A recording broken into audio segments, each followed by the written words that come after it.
This video contains news and analysis related to a recent terror attack in Kashmir. The content may include sensitive visuals and discussions that could be distressing to some viewers. Viewer discretion is advised. We strongly condemn all forms of violence and terrorism. The purpose of the content is solely to inform and create awareness based on verified reports. अरे कम दे किंतु खाटी दे MDH Kashmiri लाल लंकार गुड़ो MDH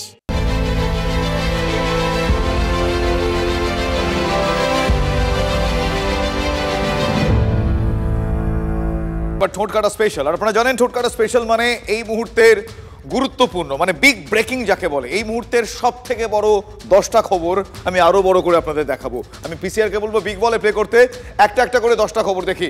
গোপন নথি পাচারে ধৃত হরিয়ানার YouTuber জ্যোতি রানী মালহোত্রার সঙ্গে পাক যোগ অন্যতম গুরুত্বপূর্ণ আপডেট। 3 পহেলগাঁও হামলার সঙ্গেও কি জ্যোতি রানীর যোগ রয়েছে প্রশ্ন উঠছে। নেক্সট, পাকিস্তানে ভিআইপি ট্রিটমেন্ট পেতেন জ্যোতি, কেন পেতেন, কি উদ্দেশ্য, কি স্বার্থ, জানা গিয়েছে অনেকটাই। 5 হরিয়ানার কৈথালেও গ্রেফতার পাক গুপ্তচর, বিভিন্ন জায়গায় ঘাপটি মেরেছিল এরা। কৈথালে গ্রেফতার পাক গুপ্তচর যার নাম দেবেন্দ্র সিং। নেক্সট, সেনাকে জরুরি ভিত্তিক অস্ত্র কেনার ছাড়পত্র দিয়েছিল সে, বুঝতেই পারছেন তার কীর্তিকলাপ। 40,000 কোটি টাকার অস্ত্র কেনার অনুমতি, 40,000 crore। জেলা সভাপতি পদ হারানো নিয়ে মুখ খুললেন এবার অনুব্রত মণ্ডল। কি বললেন আপনারা ইতিমধ্যে জেনেছেন, বলবো ডিটেল। পদের মায়া আমি করি না বললেন অনুব্রত মণ্ডল। শুধু তাই নয়, তিনি এটাও বললেন যে জেল খেটেছি, ফলে কোনো দল পরিবর্তন করতে আমি রাজি নই। যদি দল পরিবর্তন করতাম তাহলে জেল খাটতে হতো না। এই মুহূর্তের গুরুত্বপূর্ণ 10টা আপডেট আপনাদের সামনে তুলে ধরলাম। অন্যদিকে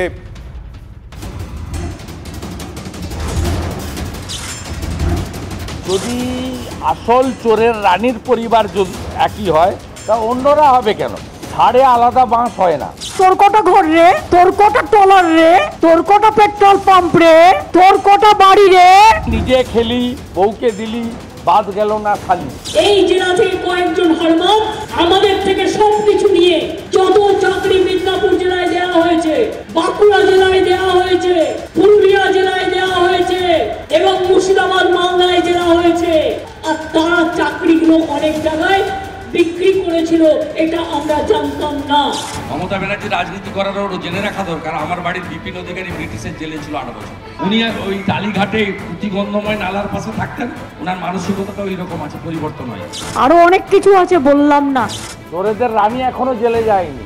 নন্দীগ্রামে আবার এই গুন্ডাটা গুন্ডামি করেছে, আবার ওই গদ্দারটা। মমতা ব্যানার্জি আমার কাছে হেরেছে 1956 ভোটে। আবার ভবানীপুরেও 26 সালে বিজেপির প্রার্থীকে দিয়ে উনাকে হারাবো। কি ভাবছো শুধু খেজুরি আর নন্দীগ্রাম দিয়ে বাংলা হয়ে যাবে, না দিল্লি হয়ে যাবে, খেচু হবে? মুসলিমদের সরকার, মোল্লাদের সরকার, মমতার সরকার। আমাকে বলেছে আমি নাকি হিন্দু ধর্মকে তাচ্ছিল্য করি, আর আমি মুসলিম লীগ করি। আমি গর্বিত, আমি হিন্দু। বাবা, কবে থেকে উনি হিন্দু ধর্মের নেতা হয়ে গেলে? আমিও কিন্তু ব্রাহ্মণ পরিবারের মেয়ে। আমি যে বাড়িটায় থাকি ভোরবেলা থেকে, মানে ছোটবেলা থেকে, সেই বাড়িটায় মন্দির, একটা শিব মন্দির, সেই দেওয়ালে যেখানে আমি মাথা রেখে ঘুমাই। কথোপকথনের কোলাজ শোনাচ্ছিলাম আপনাদের। আগামীকাল জমজমাট খেলা উত্তরবঙ্গে শুরু হয়ে যাবে খেলা। একই মাঠে নামছেন মুখ্যমন্ত্রী আর বিরোধী দলনেতা। লোকসভা ভোট আর উপনির্বাচনে ভালো ফলের পর জন বার্লার রদবদল আপনারা জানেন। তৃণমূল কংগ্রেস আশায় দুর্গ রক্ষায় আবার মাঠে শুভেন্দু অধিকারী। অর্থাৎ আগামীকাল গুরুত্বপূর্ণ খেলা হবে। একসময় সখ্য ছিল, লক্ষ্য আলাদা হয়ে গিয়েছে। একসময় নৈকট্য ছিল, দূরত্ব বেড়েছে। একসময় গলায় গলায় সম্পর্ক ছিল, একসময় দুজনের এক দল ছিল, এক মত ছিল। এখন মত আর মেলে না, চরম আকচি। যে দুজনের কথা বলছি আপনারা অনেকেই ধরে ফেলেছেন কোন দুজন, হেয়ালি নয়। একজন এ রাজ্যের মুখ্যমন্ত্রী মমতা বন্দ্যোপাধ্যায়, অন্যজন বিরোধী দলনেতা শুভেন্দু অধিকারী। আগামীকাল এক মাঠে নামছেন দুই মেরুর এই দুই নেতা। খেলা হবে, কেমন হবে সময় বলবে, তবে তার আগে আমরা একটা প্লট একটু দেখি।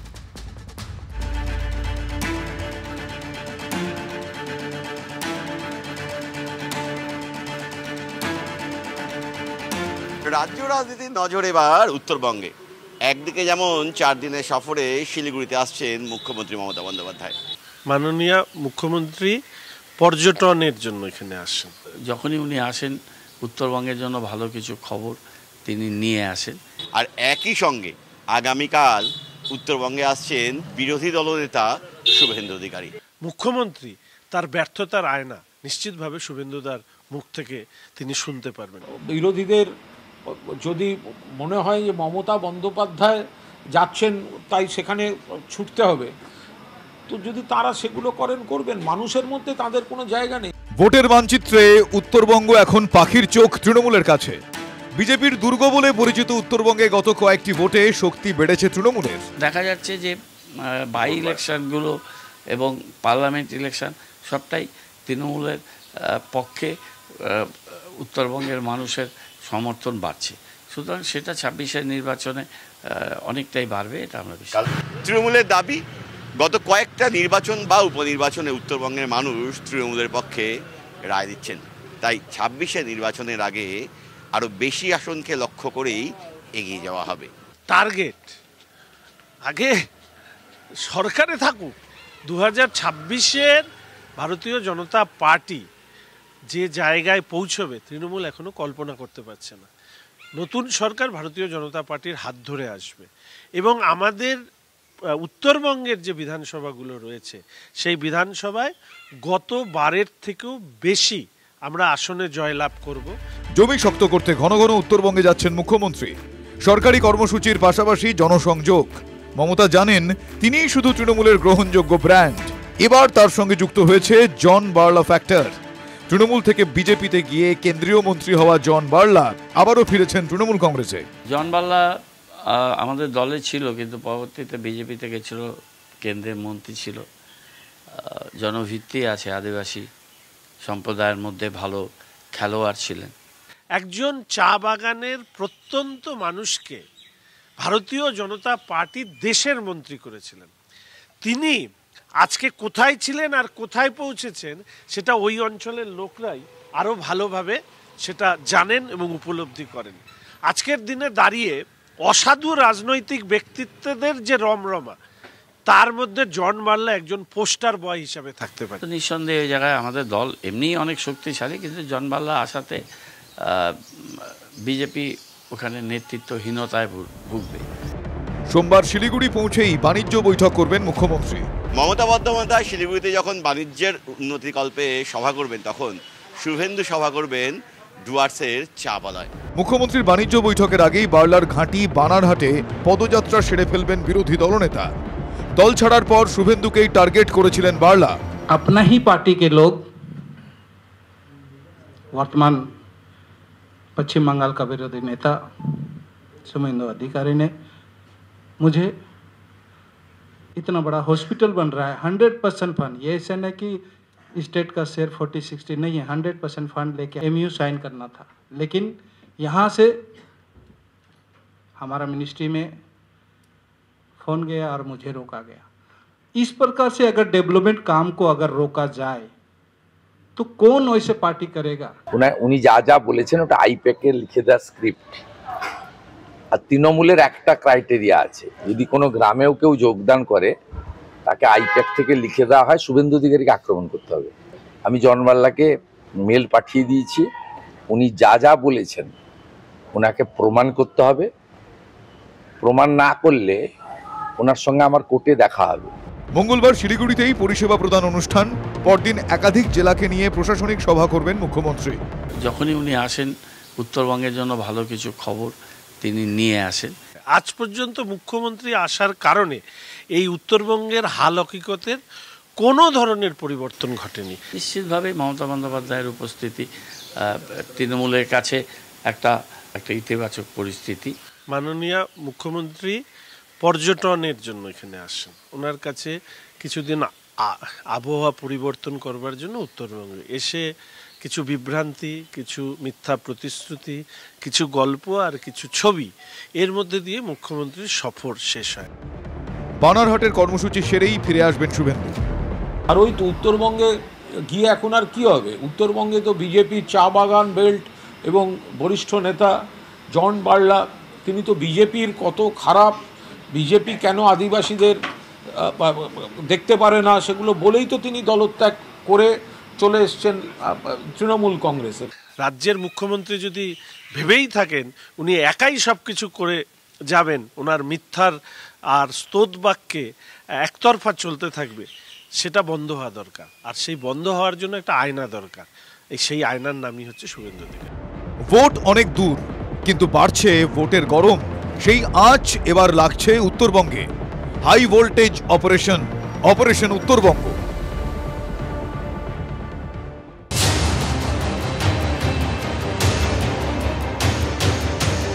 কেষ্ট কাউকে কিন্তু বাদ দেওয়া যাবে না।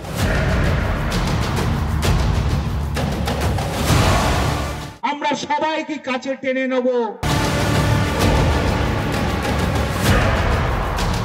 কাজলকেও কনফিডেন্সে নিতে হবে। এককভাবে একনায়কতান্ত্রিকভাবে কোনো সিদ্ধান্তই কার্যকরী হবে না।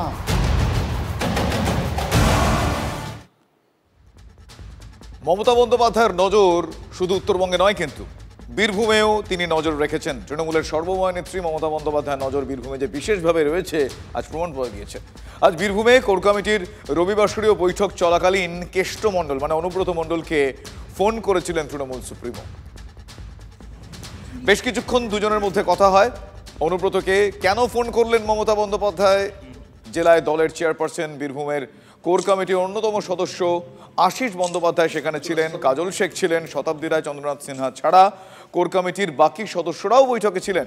তারপরেও অনুব্রত মণ্ডলের কাছেই সুপ্রিমোর ফোন কেন, এ প্রশ্ন কিন্তু ভাবিয়েছে।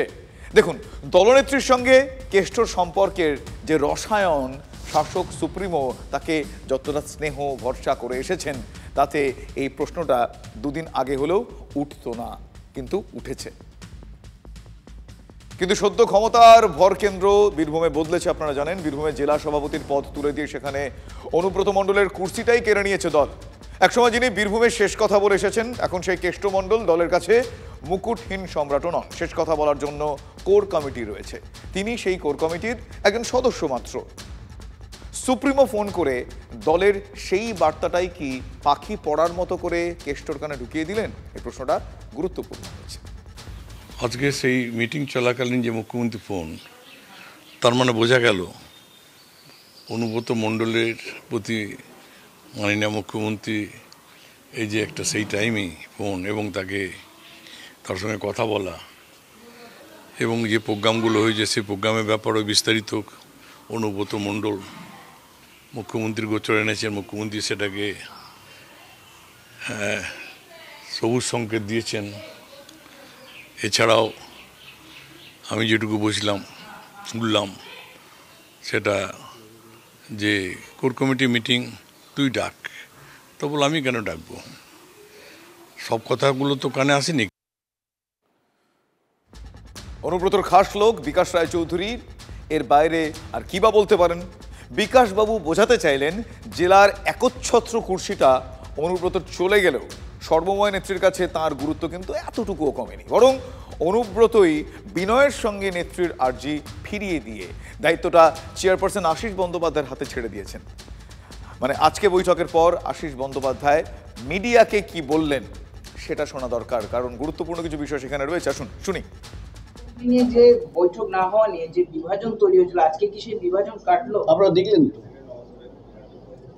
বিভাজনে কেউ আছে কি মনে হলো আপনার? কিন্তু দেখলেন তো কোর কমিটি ঐক্যবদ্ধ হবে। নেত্রী একজন মমতা বন্দ্যোপাধ্যায়, নেতা একজন অভিষেক বন্দ্যোপাধ্যায়, তাদের নির্দেশ মতোই বৈঠক হচ্ছে এবং হবে। বুঝতে পারলেন, যা হবে দলের নাম্বার 1 এবং নাম্বার 2-র নির্দেশ মতোই হবে। মমতা অভিষেকের নির্দেশ মেনেই কেষ্ট কাজল দীর্ঘদিন পর বৈঠকে মুখোমুখি হতে তাহলে বাধ্য হলেন, মানে বাধ্য ছাত্রর মতো, ওবিডিয়েন্ট পিপল। রবিবার কোর কমিটির এই বৈঠকে কেষ্ট আদৌ থাকবেন কিনা তা নিয়ে অনুব্রত ঘনিষ্ঠ মহলে কিন্তু একটা সন্দেহ ছিল। কিন্তু কেষ্ট থাকলেন শুধু নয়, অন্তত আজকের বৈঠকে তাকে মধ্যমণি হিসেবেই দেখা গেল। 24শে মে রামপুরহাট, 25শে মে বোলপুর এবং 26শে মে সিউড়িতে বড় মিছিলের ডাক দিয়েছিলেন অনুব্রত। কোর কমিটির সিদ্ধান্ত ছাড়া কেষ্ট কি করে মিছিল ডাকলেন সে প্রশ্ন কিন্তু উঠেছিল। তবে এদিন কোর কমিটি কেষ্টর প্রস্তাবে এক প্রকার শিলমোহর অনুমোদন দিয়েছে। 25, 26, 27 3 দিন কোর কমিটির মিটিংয়ে অনুমোদন করা হয়েছে যে সেই মিটিংটা হবে, এটা বলা হয়েছে মিছিলগুলো। মানে অনুব্রত কোর কমিটিতে গুরুত্ব পাচ্ছেন, অনেকটা মধ্যমণির মতো দেখতে লাগছে। তবে দলের একটা সূত্রে যে খবর পাওয়া যাচ্ছে সেটা হচ্ছে দলনেত্রী ফোন করে অনুব্রতকে বলে দিয়েছেন যে যা ডেকে ফেলেছ ঠিক আছে, এরপর আর একার সিদ্ধান্তে মিছিল মিটিং ডাকা যাবে না, যা হবে সর্বসম্মতিক্রমে, মানে কোর কমিটির মাধ্যমেই হবে। সবাই মিলে একমত হলে তবেই হবে। কোর কমিটি মাসে 2 বার বৈঠকে বসবে, সেটাও জানানো হয়েছে স্ট্রিক্টলি। কেষ্ট যে মেজাজে চলতে অভ্যস্ত তাতে খুব বেশি দিন এভাবে আদৌ তিনি মানিয়ে গুছিয়ে নিতে পারবেন কিনা সেটা নানা মহলে প্রশ্ন উঠছে। কাজল শেখ বারবার বলা সত্ত্বেও কেষ্ট কোর কমিটির বৈঠকে কোনো রকম কর্ণপাত করছে, বৈঠক ডাকছিলেনই না। কাজল শেখ এ নিয়ে প্রকাশ্যেই অনুযোগ করেন, দুজনের সংঘাত ক্রমশই বাড়ছিল, দলের মধ্যেও একটা বিভাজন তৈরি হয়ে যাচ্ছিল যেটা দলের জন্য ভালো নয়। আর সেই জায়গা থেকে বীরভূমে জেলা সভাপতির পদটা তুলে দিয়ে কেষ্টর ডানা দল ছেটে দেয়, যেখান থেকে কোর কমিটির জন্ম। এবং বীরভূমের বাঘ আর কেষ্টমণ্ডল নন, কোর কমিটি, মানে সর্বসম্মতিক্রমে সিদ্ধান্ত। ফলে কাজল শেখের তাতে খুশি হওয়ারই কথা, এটা খুবই স্বাভাবিক, কারণ এর নেপথ্যে তিনি তার নিজের জয়টা দেখতে পাচ্ছেন। মুখ্যমন্ত্রী মাননীয় মমতা বন্দ্যোপাধ্যায়কে এবং যুবরাজ অভিষেক বন্দ্যোপাধ্যায়কে নত মস্তকে প্রণাম জানাই, কারণ তিনি বীরভূম জেলা কোর কমিটিও ভরসা রেখেছেন। কোর কমিটির ওপর মমতা বন্দ্যোপাধ্যায় আস্থা রেখেছেন, তার উপর আমি আর কি বলবো। অভিষেক বন্দ্যোপাধ্যায় আস্থা রেখেছেন, তার উপর আমার কি বলার আছে।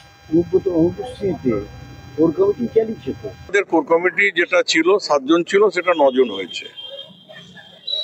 সুতরাং 9 জন হয়েছে, আমরা 2 এমপিকে এখানে সংযুক্ত করা হয়েছে, এটা দলীয় সিদ্ধান্ত।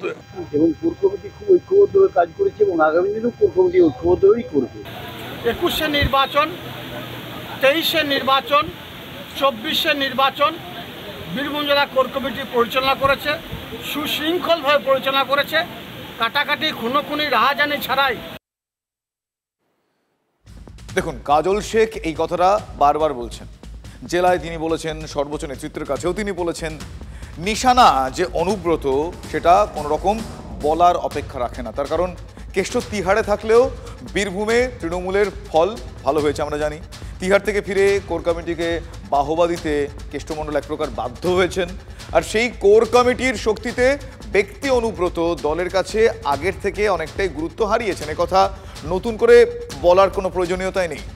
কাজলের দাবি নস্যাৎ করার উপায় তৃণমূলের শীর্ষ নেতৃত্বের কাছেও আদৌ ছিল কিনা সে প্রশ্নের উত্তরে আমরা এক কথা বলতে পারি যে না, ছিল না। তার কারণ পরিস্থিতি সেই সিচুয়েশনটাকে খুব একটা অনুকূল করেনি দলের জন্য। ফলে কেষ্টে যতই মমতা বন্দ্যোপাধ্যায়ের স্নেহ থাকুক, কেষ্টে যতই মমতা বন্দ্যোপাধ্যায় তার স্নেহ দেখান না কেন, 26-এর আগে কোনো রকম ঝুঁকি এই মুহূর্তে বীরভূম নামক মানচিত্রের মানে ভোট মানচিত্রের অত্যন্ত গুরুত্বপূর্ণ জায়গায় কিন্তু তৃণমূল কংগ্রেস ঝুঁকি নেয়নি, আমার কথাও না। তার কারণ আখেরে ওই কেষ্ট কাজল বিভাজনে যে আড়াআড়ি দুটো ভাগ হয়ে গিয়েছিল বীরভূমে, সেটা ইনফ্যাক্ট দলের ক্ষতি।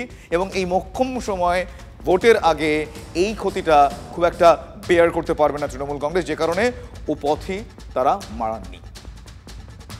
এই ব্যাপারে আলোচনার কোনো অবকাশ নেই। ওই জায়গায় দল সুসংহত, ঐক্যবদ্ধ একটা পরিবার, সব দিক ভেবেচিন্তেই দলের শীর্ষ নেত্রী যা সিদ্ধান্ত নিয়েছেন, এই বিষয়ে আমরা কোনো আলোচনায় প্রকাশ্যে আলোচনার প্রশ্ন নেই।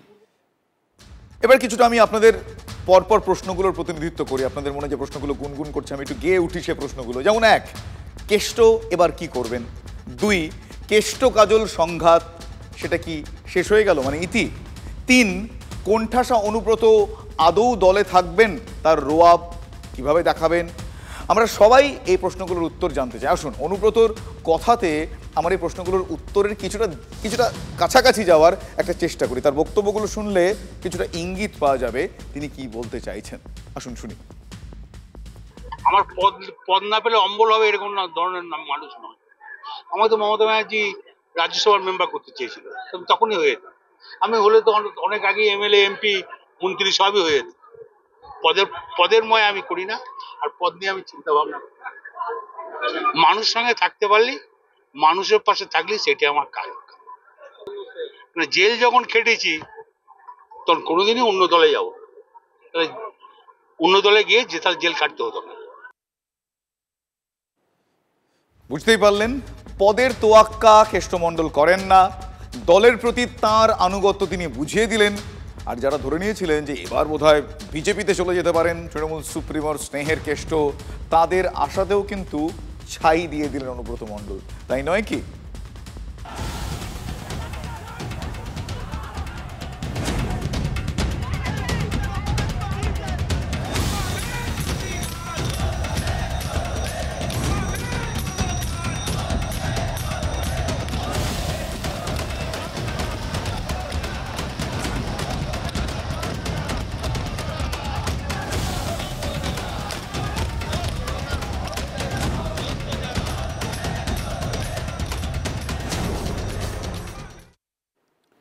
দেখুন, রাজনীতিতে শেষ কথা বলে সময়, রাজনীতি এক খাতে কখনোই বয় না, মোড় বদলায়, ইস্যুজ আসে, ফলে কোন রাজনীতিক কি বললেন সেটাকে ধ্রুব সত্য বলে ধরে নেওয়াটা উচিত নয়।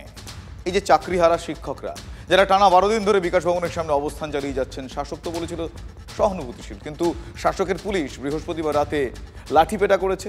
ঘটনাকে লঘু করতে পুলিশ ফোন করেছে পরিস্থিতিকে, কোন পরিস্থিতিতে এক্ষেত্রে লাঠিপেটা করে সেই সাফাইও দিয়েছে আমরা জানি। তাহলে কি করে আমরা বলি যে সহানুভূতিশীল পদক্ষেপ অবস্থান? যে কারণে শুরুতেই বললাম সময়টা ফ্যাক্টর, ইস্যুগুলো ফ্যাক্টর। লাঠি বা যে কোনো অত্যাচার যে কোনো লোকের ওপর অন্যায় না হলেই ভালো হতো। পুলিশ আর একটু সংবেদনশীল হলে পারতো, এইটুকু আমি বলবো। লাঠি বা যে কোনো অত্যাচার যে কোনো লোকের ওপর অন্যায় না হলেই ভালো হতো। পুলিশ আর একটু সংবেদনশীল হলে পারতো, এইটুকু আমি বলবো। সংবেদনশীলতা, পুলিশের সংবেদনশীলতা নির্ভর করে উল্টো দিকে কারা আছে সেটা দেখে। সব্যসাচী দত্তর অনুগামীরা যখন শিক্ষকদের মানে আন্দোলনকারী শিক্ষকদের ওপর চড়াও হয়ে হম্বিতম্বি করে, শাসায়, প্রকাশ্যে লাথি মারে, শারীরিক নিগ্রহ করে, তখন পুলিশের লাঠি শাসক অনুগামীদের দিকে ওঠে না। পুলিশ নির্দ্বিধায় তখন পেটাতে পারে চাকরিহারা শিক্ষকদের, অতি সক্রিয় হয়ে আন্দোলনরত শিক্ষকদের বিরুদ্ধে মামলাও করতে পারে। মামলা যে হয়েছে, পুলিশ যে মামলা করেছে, এডিজি আইন শৃঙ্খলা জাভেদ শামীম, এডিজি দক্ষিণবঙ্গ সুপ্রতিম সরকার গত শুক্রবার সেই ইঙ্গিত দিয়েছেন। আর সেই মতোই বিকাশ ভবনে অবস্থানরত 5 শিক্ষককে নোটিশ দেওয়া হয় সোমবার এবং মঙ্গলবার, মানে আগামীকাল এবং পরশু বিধাননগর উত্তর থানায় হাজিরা দিতে হবে। হাজিরা না দিলে আরো কড়া ধারার হুঁশিয়ারিও রয়েছে এই তলবি চিঠিতে। এই ক্ষেত্রে বিষয়টা পুলিশ প্রশাসনের বিষয়। ফলে আপনারা যদি বলেন শুধু পুলিশ কেন করেছে, তাহলে এই প্রশ্নটাও আসবে, যারা বিকাশ ভবনের ভেতরে সরকারি কর্মচারী আটকে গেছিলেন তাদের কি দোষ? সেই মহিলাটির কি দোষ যে তার অসুস্থ বাবা মার জন্য বাড়ি যেতে চাইছিলেন এবং এরা আটকে দেওয়ায় কার্নিশ দিয়ে নামতে গিয়ে পড়ে গিয়ে জখম হয়েছে? আমি টিভিতে দেখেছি যেভাবে তালা ভেঙে ঢুকলেন তারা, কোনো শিক্ষকদের পক্ষে এটা করার সম্মুখীন হয়নি। ওই একটা আমাদের ওই ভবনের বিকাশ ভবনের তালা ভেঙে জোর করে তার মধ্যে ঢুকে যাওয়া, এটা আমি সমর্থন করতে পারি না। এরপরে যেটা হয়েছে সেটা প্রশাসনিক একটা প্রক্রিয়া, এর থেকে তো বেশি কিছু করতে পারবে না। শিক্ষকদের ভয় দেখিয়ে আন্দোলন তোলার চেষ্টা করছে। কারণ মমতা বন্দ্যোপাধ্যায় জানেন, মমতা বন্দ্যোপাধ্যায়ের পুলিশই এখন মমতা বন্দ্যোপাধ্যায়কে বাঁচিয়ে রেখেছে। পুলিশ যদি না থাকতো, মমতা বন্দ্যোপাধ্যায় মুখ্যমন্ত্রীর চেয়ারে বসে থাকতে পারত। এর সঙ্গে পুলিশের দমন পীড়নের কোনো সম্পর্ক নেই। দিদির কথার উপর আস্থা এবং ভরসা রাখা উচিত, কোনো রাজনৈতিক উদ্দেশ্য থাকা উচিত নয়। দিদির কথায় আস্থা রাখতে পারেননি বলেই কি এবার ওই শিক্ষকদের মামলা মোকদ্দমার মধ্যে পড়তে হবে? পুলিশ থানায় ডেকে জেরা করে মানসিক চাপ আরও বাড়াবে?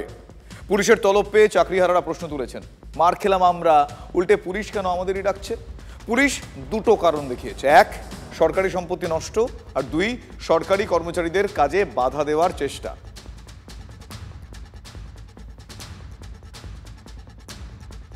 সূত্রের খবর, প্রথম দফায় 5 জনকে তলব করা হলেও লাইনে আরো 10 জন রয়েছেন। দ্বিতীয় দফায় তাদের কাছে পুলিশের নোটিশ যাবে বলে জানা যাচ্ছে। শুধু পুলিশ নয়, একেবারে জোড়া চাপ দেওয়া হবে বলে সূত্র মারফত জানা যাচ্ছে। শিশু অধিকার সুরক্ষা কমিশনের নজরেও যোগ্য চাকরিহারা শিক্ষকরা। বিকাশ ভবনের সামনে গতকাল উদয়ন পণ্ডিতের পাঠশালা এই শিরোনামে তারা কিছু বক্তব্য রাখছিলেন। আন্দোলনকারীরা এরকম একটা কর্মসূচি নিয়েছিলেন, ছোট ছোট পড়ুয়ারা সেখানে যোগ দিয়েছিলেন এই উদয়ন পণ্ডিতের পাঠশালায়। তাতেই রেগে আগুন শিশু অধিকার সুরক্ষা কমিশন। বিধাননগর কমিশনারেটের কাছে তারা রিপোর্ট চাইল।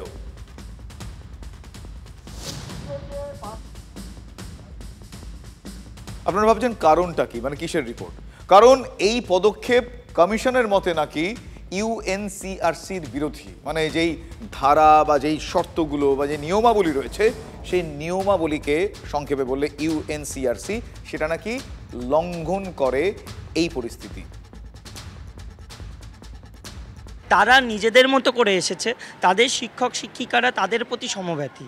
কারণ আমরা আমাদের স্কুলেও যারা রয়েছে সেখানেও দেখছি তারা কিন্তু নিজেরাই ফোন করছে, নিজেরাই বলছে যে স্যার আমরা আছি, এরকমভাবে আপনাকে কেন মারবে। তারা তো আর এত বোঝে না, তারা বলছে স্যার আপনাকে মারবে কেন, ওইদেরকে কেন মারবে, এরকমভাবেই তারা বলছে তাই এরকমটা ঠিক নয়, যদি বলেন স্যার আমরা যাব।